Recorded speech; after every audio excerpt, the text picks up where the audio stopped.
The galaxy had always been a place of wonder and danger, where uncharted worlds and alien civilizations often lay in wait.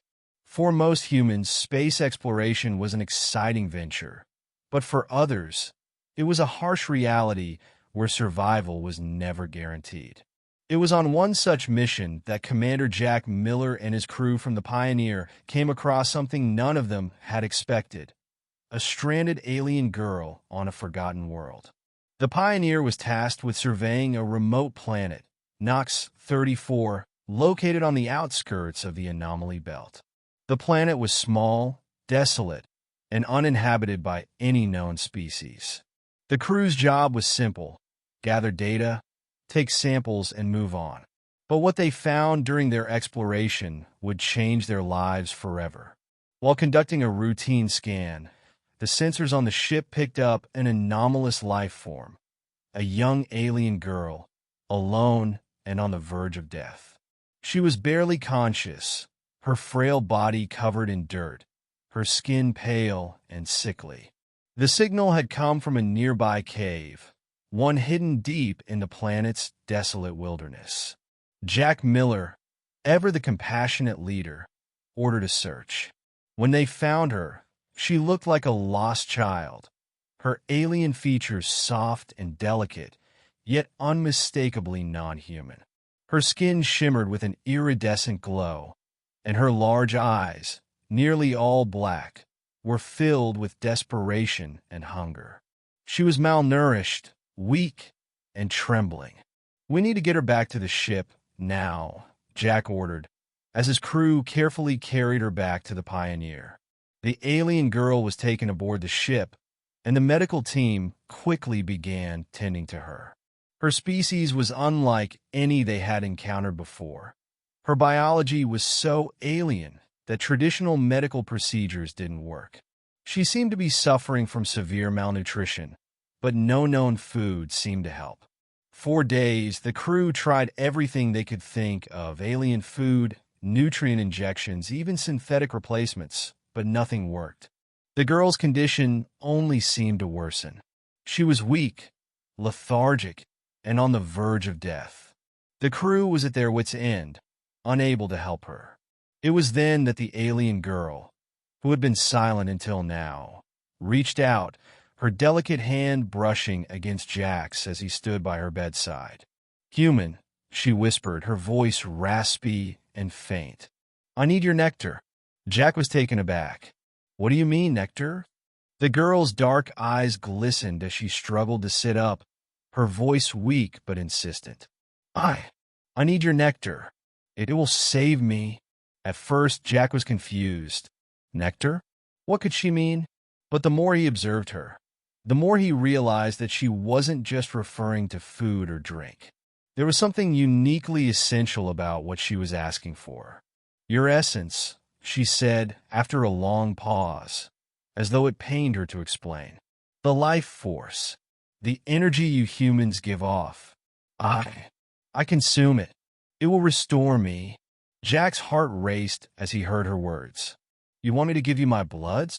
"No," the girl said softly, her voice trembling. "Not your blood. Your essence. Your nectar. The energy that sustains you. It is what I need to survive." The crew was skeptical, unsure whether they could trust the girl's request. But Jack, sensing her desperation and understanding that they were out of options, agreed to help.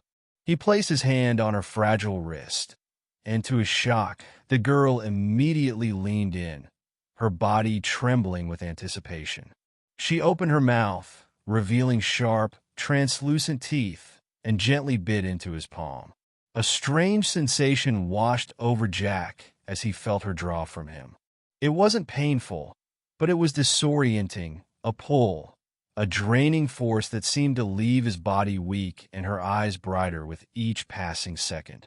He could feel her absorbing something deep within him, his energy, his vitality. Moments later, she pulled back, her face flushed with color for the first time since her arrival.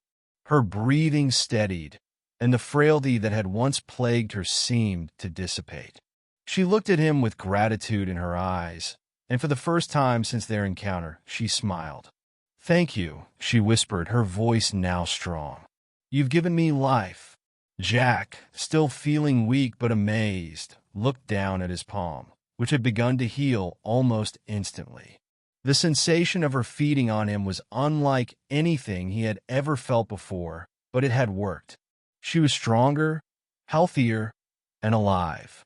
The alien girl introduced herself as Elara, a member of a forgotten race called the Ysola. Her people had once thrived across the galaxy, but were eventually driven to extinction by a cosmic plague. The Ysola were a race of energy feeders, relying on the life force of other beings to sustain themselves. They had been exiled to remote planets, abandoned and left to fade away. Elara had been the last of her kind, stranded on Nox 34, alone and starving. But with Jack's sacrifice, Elara's strength was renewed. The nectar she spoke of wasn't just food. It was the essence of life, an energy that connected all beings, a force that Elara's species needed to survive. And now, she was restored. As days passed, Elara proved to be more than just a survivor. She was a skilled, intelligent being, capable of remarkable feats. She shared knowledge about her people, her advanced technologies, and the unique ways her race interacted with energy and life. Jack, along with his crew, learned more than they could have ever imagined.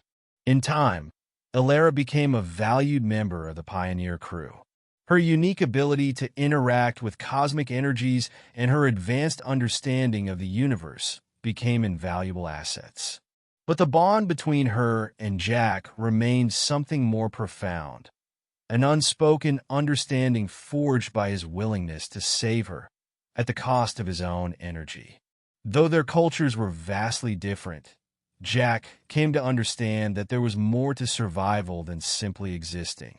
Sometimes it required sacrifice, a willingness to give something of yourself for the sake of another life. Elara's survival was not just about the consumption of energy, but the deep connection that was formed in the process. And so, the Pioneer continued its journey through the stars, now with a new and unexpected ally, an alien girl who had survived by consuming the human nectar. Their journey was just beginning, and the mysteries of the universe seemed a little less daunting with each new discovery they made together. In a galaxy where life was fragile and survival uncertain, the cost of saving another life was often greater than expected, but the rewards were beyond measure.